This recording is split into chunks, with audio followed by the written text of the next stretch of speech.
Socialites, grab your steaks, your sass, and maybe a garlic necklace for good measure, because The Sinners is just heating up.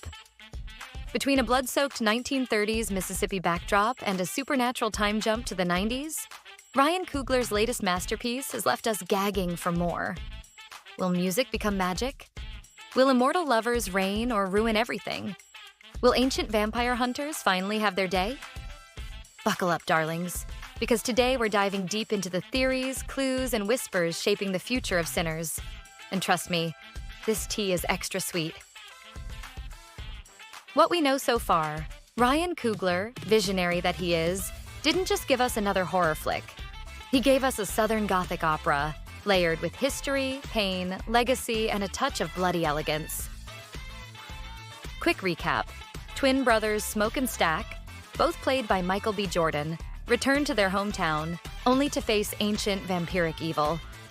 Set in the 1930s, Jim Crow South, Sinners masterfully blends horror with cultural commentary and leaves a lot of doors open for future stories, especially with that post-credits scene. Hello, Stack and Mary in 1992, looking suspiciously immortal and suspiciously fabulous.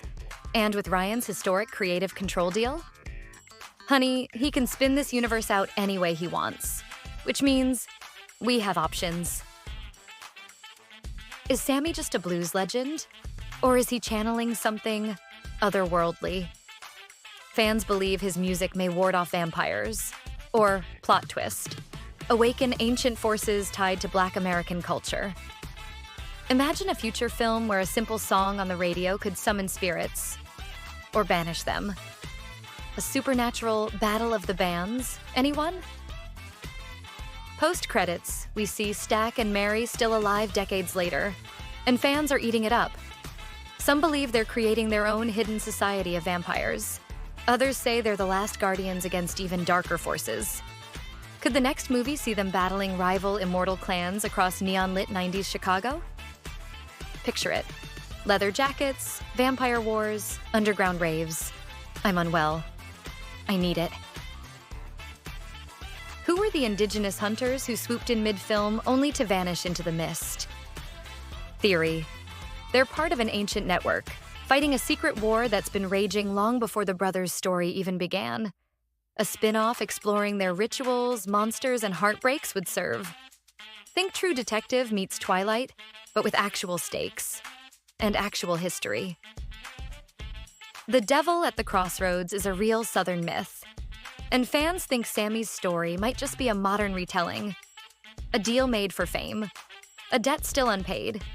Could future films show new musicians, dancers, and creators making their own supernatural bargains? Talent or torment? Legacy or damnation? Sounds like a Netflix binge waiting to happen. Stack and Mary face neon-lit nightmares, shady vampire mafias, and the birth of hip-hop culture. Retro aesthetic.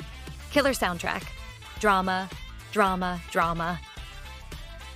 A period piece showing the origins of the Indigenous vampire hunters, and maybe their first terrifying encounter with the creatures lurking in the Delta. Think scorched earth, blood rituals, ancient magic.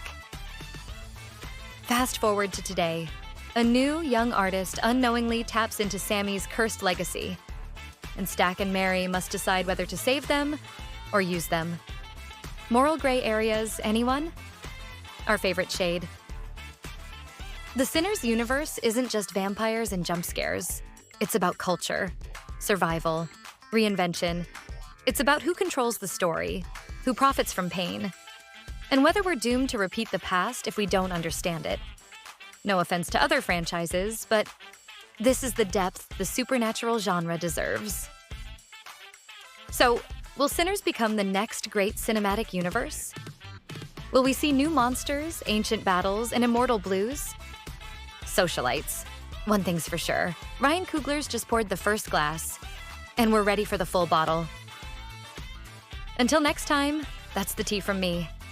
Keep it classy, Socialites.